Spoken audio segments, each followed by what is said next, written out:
الحمد لله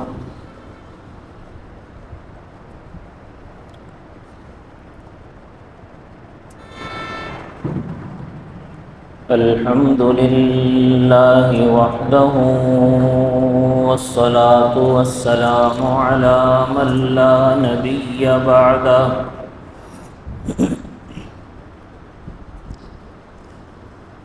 وعلى آله وأصحابه الذين أوفوا عهدا،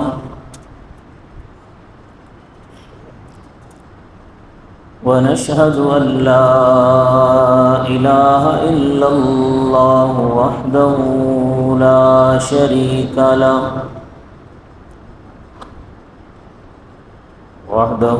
شريك له في الخلق والأمر، إرغاما لمن جحد به وكفر،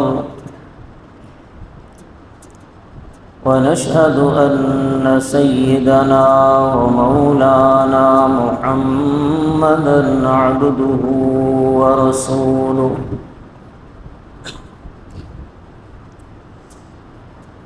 المبعوث إلى الأسود والأحمر لتكميل مكارم الأخلاق،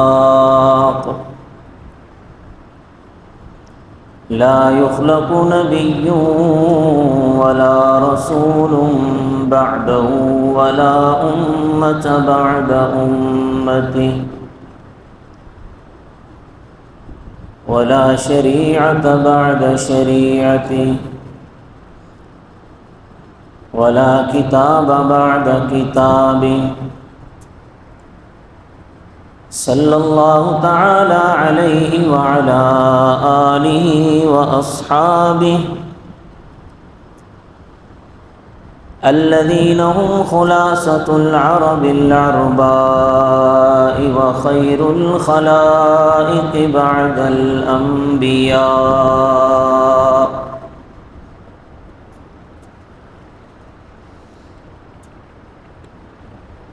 وهم كالنجوم في السماء للاهتداء والاقتداء،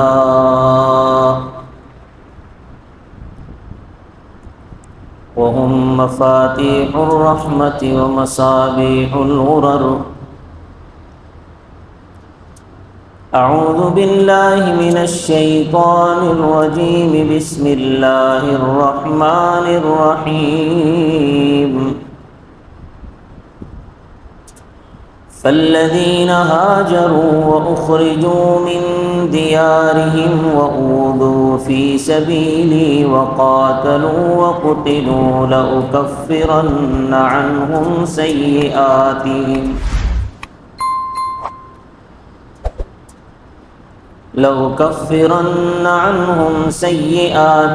ولأدخلنهم جنات تجري من تحتها الأنهار،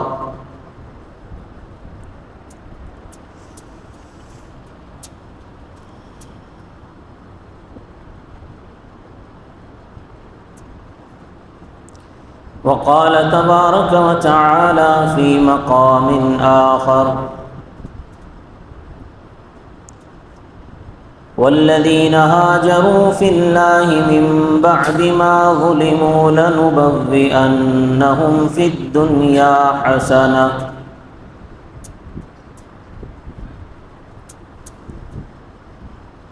صدق الله العظيم.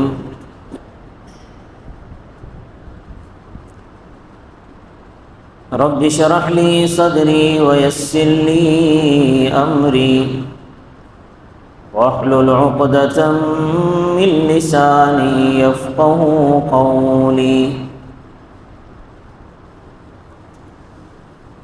رب زدني علما، رب زدني علما، رب زدني علما.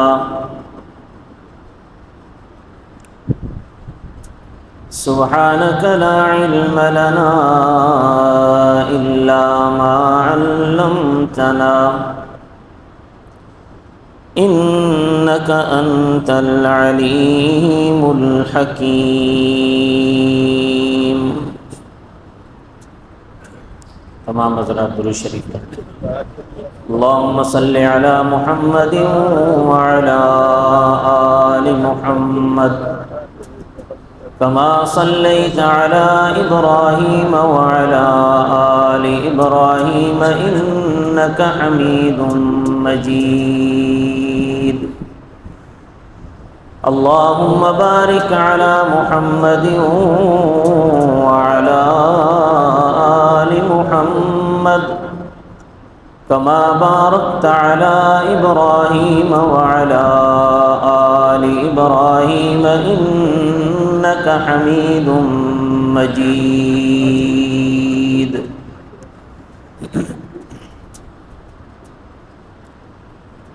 معزز سامعین گرامی قدر،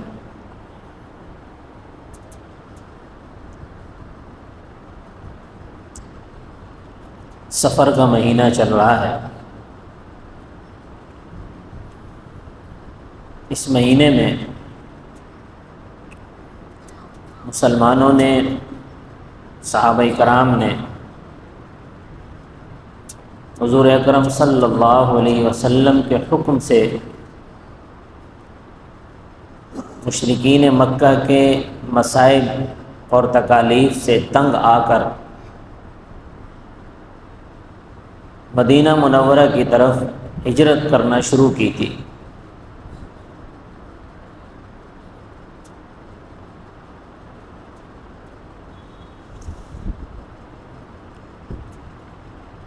اس لیے یہ مہینہ ہجرت کا مہینہ بھی کہلاتا ہے.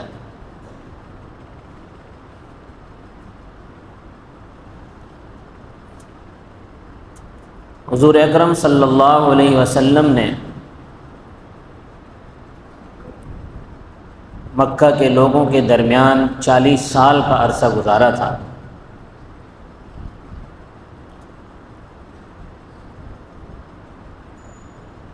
بعثت سے پہلے مکہ کے لوگ آپ صلی اللہ علیہ وسلم سے محبت کرتے تھے. آپ صلی اللہ علیہ وسلم سے ہر کام میں مشورہ کرتے تھے. آپ صلی اللہ علیہ وسلم کو صادق اور امین کہتے تھے. ہر معاملے میں حضور صلی اللہ علیہ وسلم پر اعتماد کا اظہار کرتے تھے.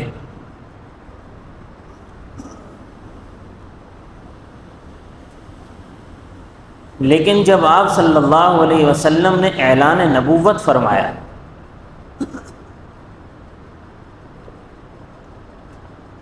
اعلان نبوت کے بعد یہ لوگ جو حضور اکرم صلی اللہ علیہ وسلم کو سچا کہتے تھے وہی جھوٹا کہنے لگے.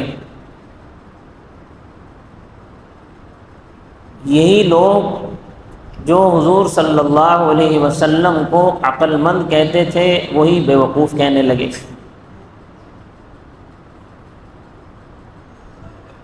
یہی لوگ جو حضور اکرم صلی اللہ علیہ وسلم کو معاملہ شناس اور نظر رکھنے والا ہوشیار سمجھتے تھے اور کہتے بھی تھے، وہی لوگ حضور صلی اللہ علیہ وسلم کو معاذ اللہ پاگل اور مجنون کہنے لگے.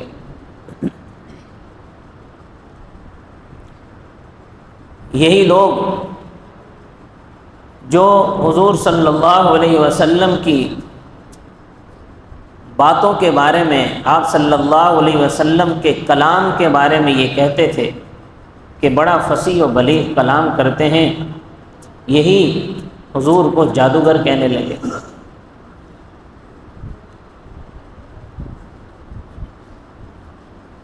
نبی اکرم صلی اللہ علیہ وسلم نے کوئی نئی بات نہیں کی تھی ان کے سامنے.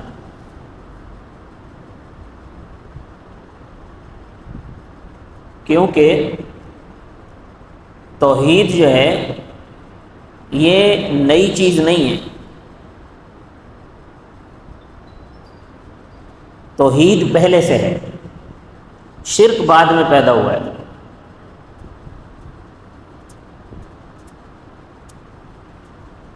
کیونکہ اللہ تبارک و تعالی شروع سے ہے،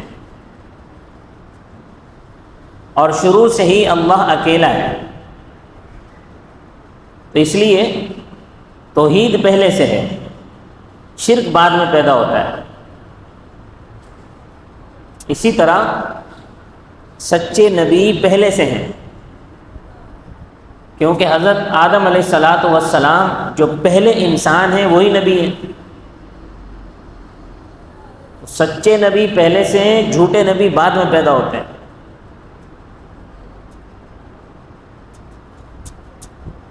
تو توحید پہلے سے ہے، شرک بعد میں پیدا ہوتا ہے، لیکن یہ مشرک جب توحید کی بات سنتے ہیں تو کہتے ہیں کہ یہ نئی نئی باتیں لے کر آئے، حالانکہ نئی بات نہیں تھی۔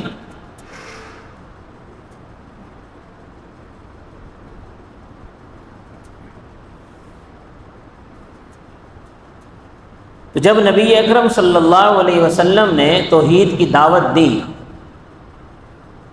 مشرکین کو بت پرستی سے باز رکھنا چاہا، مشرکین نے وہی اعتراض دہرایا کہ یہ نئی نئی باتیں کہاں سے لے کر آ گئے۔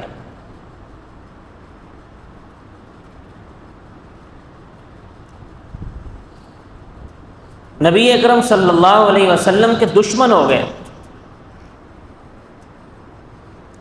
اور جو لوگ آپ صلی اللہ علیہ وسلم کی بات مان کر آپ پر ایمان لے آئے، آپ کو نبی تسلیم کر لیا، اللہ کی وحدانیت کے قائل ہو گئے، یہ مکہ کے سردار ان کے بھی دشمن ہو گئے۔ دنیا کا کوئی ظلم ایسا نہیں ہے جو اسلام لانے والوں پر نہ کیا گیا ہو، کوئی ظلم ایسا نہیں،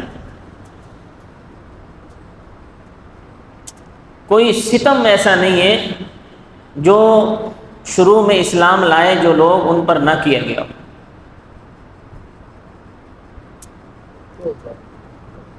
آپ صلی اللہ علیہ وسلم کی بات سننے کے لیے کوئی تیار نہیں ہوتا تھا۔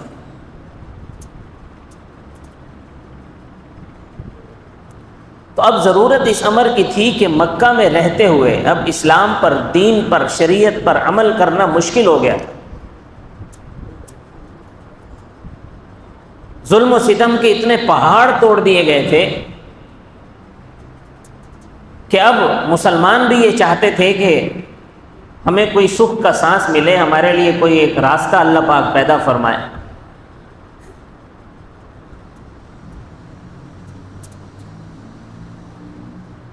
تو ہجرت کی تمہید کے طور پر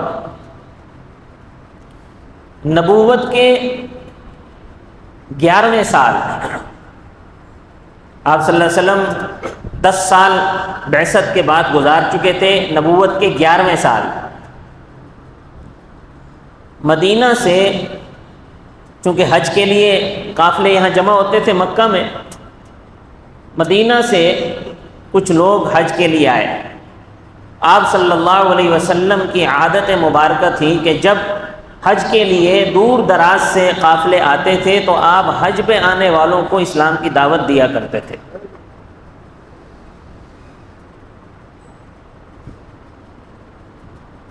تو یوں آپ صلی اللہ علیہ وسلم نے مدینہ سے آئے ہوئے لوگوں کو اسلام کی دعوت دی۔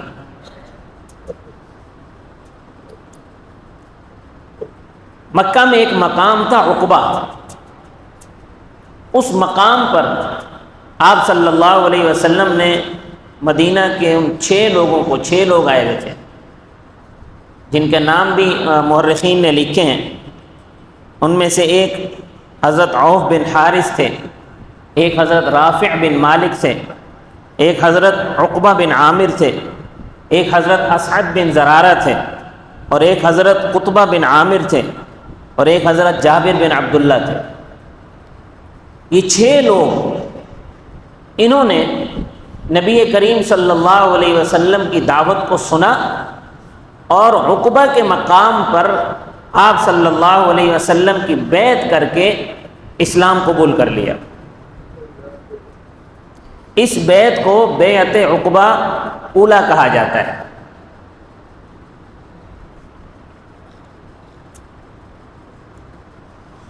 پھر اگلے سال یعنی نبوت کے 12ویں سال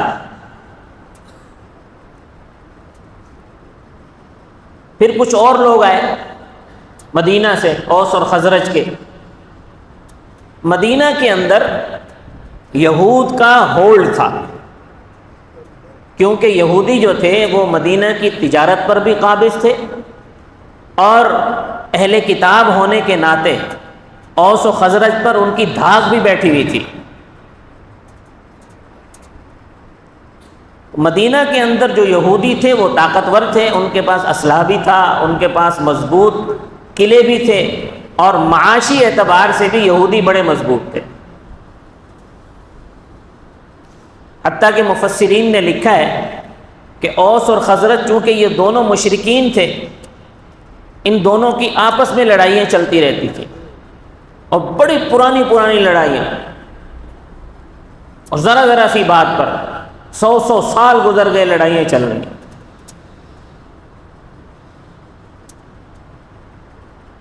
یہودی اوس اور خزرج کے لوگوں سے یہ کہا کرتے تھے کہ آخری نبی آنے والے ہیں،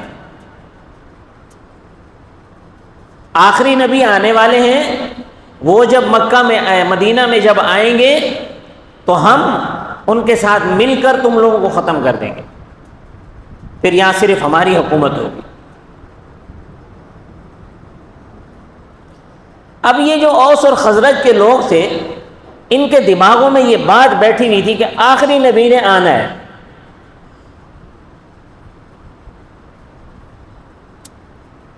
اب جب مکہ میں نبی کریم صلی اللہ علیہ وسلم نے عقبہ کے مقام پر ان اوس اور خزرج کے لوگوں کو دعوت دی دین کی، اور بتایا کہ میں اللہ کا آخری نبی ہوں، تو یہ بات تو یہودیوں سے انہوں نے سنی ہوئی تھی کہ آخری نبی آنے والے ہیں۔ تو انہوں نے سوچا کہ کیوں نہ یہود سے پہلے ہم آخری نبی پر ایمان لے آئیں، ہم ان کی بیعت کر لیں۔ یہود تو جب کریں گے تو پہلے ہم ہی ان کی بیعت کر لیتے ہیں، ان کو نبی مان لیتے ہیں، ان کی دعوت پر لبیک کہہ دیتے ہیں۔ تو یوں یہ بیعت عقبہ اولیٰ ہوئی۔ اس کے بعد نبوت کے 12ویں سال مدینہ سے اوس اور خزرج کے تقریباً 12 آدمی آئے حج کے موقع پر، اور اسی عقبہ کے مقام پر انہوں نے نبی کریم صلی اللہ علیہ وسلم کی بیعت کی اور اسلام قبول کیا۔ اسے اسلام کی تاریخ میں بیعت عقبہ ثانیہ کہا جاتا ہے۔ یہ اللہ کی طرف سے ہجرت کی تمہید بن رہی ہے۔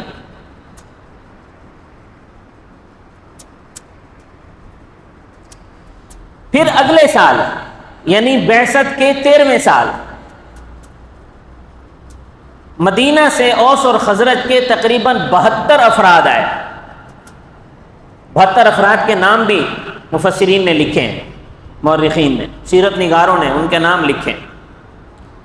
وہ 72 افراد آئے، انہوں نے آ کر اسی عقبہ کے مقام پر نبی کریم صلی اللہ علیہ وسلم سے 5 امور پر بیعت کی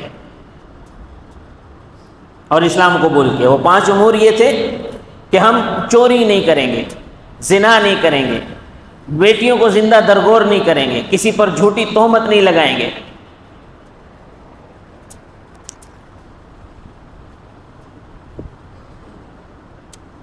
اور اپنے نبی صلی اللہ علیہ وسلم کی اطاعت کریں گے۔ ان 5 امور پر انہوں نے بیعت کی، اور حضور صلی اللہ علیہ وسلم سے یہ درخواست کی کہ آپ ہمارے ساتھ کسی کو بھیج دیں مدینہ جو ہمیں قرآن کی تعلیم دیا کرے۔ تو آپ صلی اللہ علیہ وسلم نے حضرت مصعب بن عمیر رضی اللہ تعالیٰ عنہ کو ان کے ساتھ مدینہ بھیج دیا،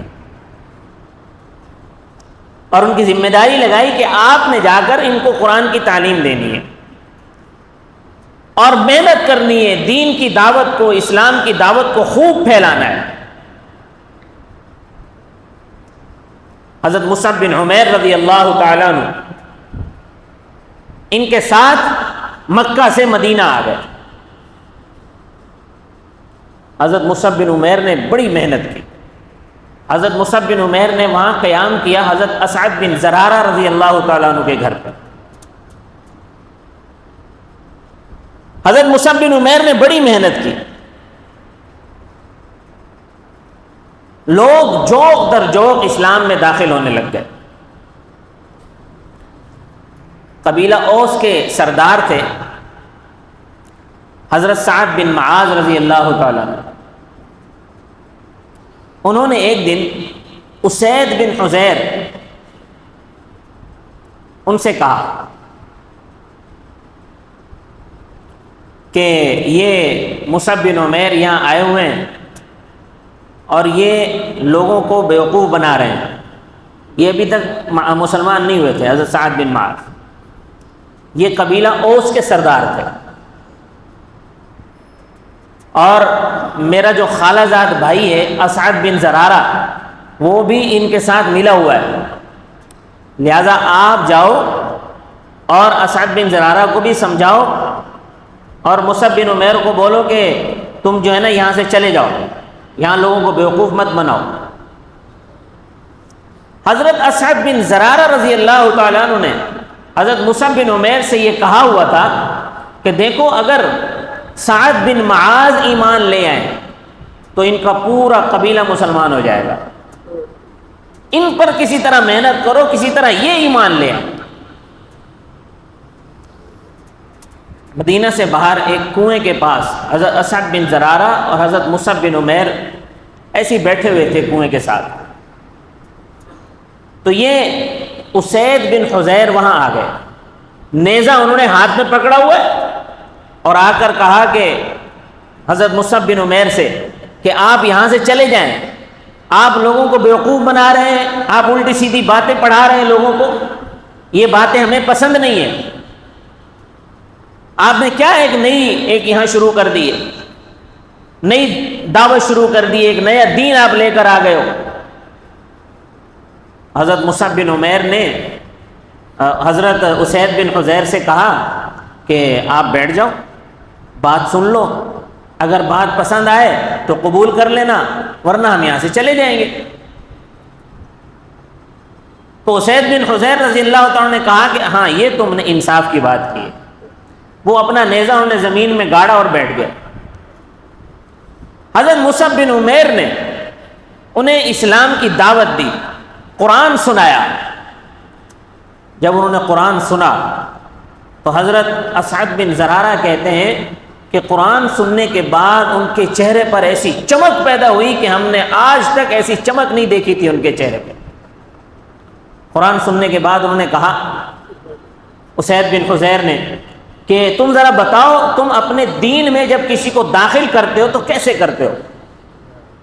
حضرت مصعب بن عمیر نے فرمایا کہ جاؤ پاک ہو جاؤ اور صاف ستھرے کپڑے پہن لو اور کلمہ پڑھ لو، اس کے بعد تم اس دین میں داخل ہو جاؤ گے۔ حضرت اسید بن حضیر غسل کر کے تشریف لائے، صاف ستھرے کپڑے پہن کر اور کلمہ پڑھ کر مسلمان ہو گئے۔ انہوں نے بھی یہی فرمایا کہ اگر سعد بن معاذ مسلمان ہو جائیں تو پورا قبیلہ مسلمان ہو جائے گا، تو آپ ذرا کسی طرح ان کو دعوت دیں۔ حضرت مصعب بن عمیر نے فرمایا کہ آپ ان کو میرے پاس بھیجو، کسی طرح وہ آ جائیں۔ حضرت اسید بن حضیر جب وہاں سے واپس گئے، حضرت سعد بن معاذ نے انہیں دور سے آتے ہوئے دیکھا تو کہنے لگے کہ اللہ کی قسم، یہ میں نے اسید بن حضیر کو جس چہرے کے ساتھ بھیجا تھا یہ واپس اس چہرے کے ساتھ نہیں آ رہا، اس کا چہرہ تو بڑا چمک رہا ہے۔ جب اسید بن حضیر نزدیک پہنچے تو حضرت سعد بن معاذ نے پوچھا ہاں بتاؤ کیا کر کے آئے ہو؟ انہوں نے کہا کہ میں نے ان کو سمجھا دیا، میں نے ان سے بڑی سختی سے بات کی ہے، وہ آئندہ اس طرف نہیں آئیں گے۔ تو سعد بن معاذ نے کہا ٹھیک ہے۔ پھر تھوڑی دیر بعد کہا کہ وہ ایک فلاں جو تمہارے دشمن ہیں وہ تمہارے خالہ زاد بھائی اسعد بن زرارہ کو قتل کرنے کے لیے جا رہے ہیں، آپ ذرا ان کی خبر لو۔ اور اسد بن زرارہ وہاں فلاں جگہ کنویں کے پاس بیٹھے ہوئے ہیں۔ تو سعد بن معاذ جو ہے وہ غصے میں سرخ ہو گئے اور اپنی تلوار اٹھائی اور تیر اٹھائے، کمان اٹھائی اور دوڑ کر وہاں گئے تو دیکھا وہ تو بڑے اطمینان سے بیٹھے ہوئے تھے، ان کو تو کوئی مسئلہ ہی نہیں تھا۔ ساتھ میں مصعب بن عمیر بھی بیٹھے ہوئے تھے۔ حضرت سعد بن معاذ نے کہا کہ مصعب بن عمیر سے کہا کہ تم نے کیا نیا دین یہاں شروع کر دیا ہے آ کے، ہم تمہیں کچھ نہیں کہتے، اب بس آپ یہاں سے چلے جائیں، آپ جو باتیں کرتے ہو یہ باتیں ہمیں پسند نہیں ہیں، تم خود بھی بیوقوف ہو اور ہمارے لوگوں کو بھی بیوقوف بنا رہے ہو۔ تو حضرت مصعب بن عمیر نے ان سے بھی یہی کہا کہ بیٹھو بات سن لو، اگر بات سمجھ میں آ جائے تو مان لینا، نہیں سمجھ میں آئے تو ہم چلے جائیں گے یہاں سے۔ حضرت سعد بن معاذ نے کہا کہ ہاں یہ بات آپ نے انصاف کی ہے، وہ ساتھ بیٹھ گیا۔ حضرت مصعب بن عمیر نے انہیں بھی اسلام کی دعوت دی، ان کو قرآن سنایا۔ قرآن سن کر ان کا دل پگھل گیا۔ انہوں نے پوچھا کہ آپ اپنے دین میں کیسے داخل کرتے ہو؟ حضرت مصعب بن عمیر نے فرمایا کہ پاک ہو کر آؤ، صاف ستھرے کپڑے پہن کر آؤ، اس کے بعد میں تمہیں کلمہ پڑھاؤں گا، تم دین میں داخل ہو گئے۔ حضرت سعد بن معاذ پاک ہو کر آئے، صاف ستھرے کپڑے پہن کر آئے اور آ کر اسلام قبول کر لیا۔ اب یہ امید ہو چلی تھی کہ مدینہ کے گھر گھر میں اسلام پہنچے گا۔ حضرت سعد بن معاذ اپنے قبیلے میں گئے اور قبیلے کے تمام لوگوں کو جمع کیا، تمام لوگوں کو جمع کر کے فرمایا بتاؤ تم لوگ میرے بارے میں کیا رائے رکھتے ہو؟ تو قبیلے کے جو سربراہوردہ لوگ تھے انہوں نے کہا کہ آپ بڑے معاملہ فہم آدمی ہیں، آپ ہمارے سردار ہیں، آپ ہر بات کو پرکھ کر ہمارے سامنے کرتے ہیں، ہر معاملے میں ہر معاملہ فہمی ہمیں آپ کی نظر آتی ہے۔ تو حضرت سعد بن معاذ نے کہا کہ میں مسلمان ہو گیا ہوں، تم میں سے جو اس قبیلے میں رہنا چاہتا ہے وہ مسلمان ہو جائے ورنہ اس قبیلے سے نکل جائے۔ حضرت سعد بن معاذ نے اسلام کی خوبیاں بھی کچھ گنوائیں تو شام تک پورا کا پورا قبیلہ مسلمان ہو گیا، قبیلہ اوس پورا کا پورا مسلمان ہو گیا۔ صرف ایک آدمی مسلمان نہیں ہوا جس کا نام تھا اسیرم، صرف اسیرم مسلمان نہیں ہوئے۔ یہ اسیرم غزوہ احد کے موقع پر مسلمان ہوئے تھے۔ ان کا اسلام لانا بھی بڑا عجیب تھا۔ غزوہ احد کے موقع پر حضور صلی اللہ علیہ وسلم کی خدمت میں حاضر ہوئے، کہنے لگے یا رسول اللہ میں مسلمان ہونا چاہتا ہوں، آپ مجھے مسلمان کر لیجیے۔ آپ صلی اللہ علیہ وسلم نے انہیں کلمہ پڑھایا، مسلمان کر لیا۔ انہوں نے پوچھا یا رسول اللہ اب اگر میں مارا جاؤں، میں لڑتے ہوئے مارا جاؤں تو میرا انجام کیا ہوگا؟ آپ صلی اللہ علیہ وسلم نے فرمایا تو سیدھا جنت میں جائے گا۔ تو یہ اٹھے، انہوں نے تلوار نکالی، یہ جانے لگے۔ حضور صلی اللہ علیہ وسلم نے فرمایا دیکھو جنتی جا رہا ہے، اگر کسی نے جنتی دیکھنا ہو تو اسیرم کو دیکھ لو۔ حضرت اسیرم رضی اللہ تعالیٰ عنہ غزوہ احد میں لڑتے ہوئے شہید ہو گئے، سیدھا جنت میں گئے۔ نہ نماز پڑھی، نہ روزہ رکھا، نہ کوئی ذکر و اذکار کیا، نہ کوئی اور عبادت کی، بس یہ مسلمان ہوئے، تھوڑی دیر بعد شہید ہوئے اور سیدھا جنت۔ تو یہ ایک اسیرم جو قبیلہ اوس کے تھے یہ غزوہ احد کے موقع پر مسلمان ہوئے اور اسی وقت شہید ہو گئے۔ باقی پورا قبیلہ اسی وقت شام تک پورا کا پورا قبیلہ مسلمان ہو چکا تھا۔ آپ دیکھیں کہ ابھی نبی کریم صلی اللہ علیہ وسلم مدینہ آئے نہیں ہیں، لیکن آپ کی دعوت مدینہ پہنچ چکی اور مدینہ کا کوئی گھر ایسا باقی نہیں بچا تھا کہ جس گھر کے اندر 3-4 مرد عورت مسلمان نہ ہوں۔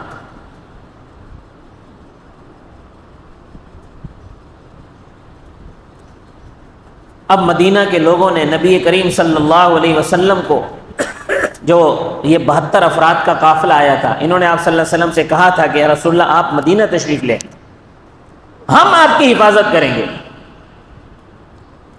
ایک اور صحابی تھے آپ صلی اللہ علیہ وسلم کے، حضرت طفیل بن عمر الدوسی، حضرت طفیل بن عمر الدوسی رضی اللہ تعالیٰ، یہ اپنے کسی قبیلے کے سردار تھے اور ان کے پاس بڑے مضبوط قلعے تھے، چونکہ ہر صحابی کی خواہش تھی کہ رسول اللہ صلی اللہ علیہ وسلم اگر مکہ چھوڑیں تو مجھے شرف میزبانی بخشیں، میرے پاس آ کر قیام فرمائیں۔ تو حضرت عمر بن طفیل الدوسی نے آپ صلی اللہ علیہ وسلم سے کہا کہ رسول اللہ آپ میرے ہاں تشریف لائیں، میرے پاس مضبوط قلعے، میں آپ کی حفاظت کروں گا۔ لیکن آپ صلی اللہ علیہ وسلم کو ہجرت کر کے مدینہ جانے کا حکم ملنا تھا۔ آپ صلی اللہ علیہ وسلم نے صحابہ کرام کو ہجرت کرنے کی اجازت دی، فرمایا کہ آپ لوگ ہجرت شروع فرما دیں۔ تو صحابہ کرام نے مکہ سے مدینہ کی طرف ہجرت کرنا شروع کی۔ سب سے پہلے صحابی جنہوں نے ہجرت کی وہ حضرت ابو سلمہ رضی اللہ تعالیٰ عنہ تھے۔ ان کی ایک بیوی تھی اور ایک شیر خوار بچہ تھا جو دودھ پیتا تھا۔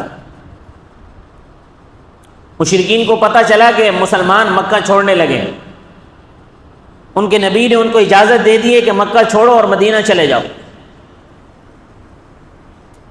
تو ابو سلمہ اپنی بیوی جن کا نام لیلا تھا، ام سلمہ اپنے حضرت ام سلمہ وہ ہیں کہ حضرت ابو سلمہ کے انتقال کے بعد نبی کریم صلی اللہ علیہ وسلم نے ان سے نکاح فرمایا، بعد میں یہ ام المومنین بنی۔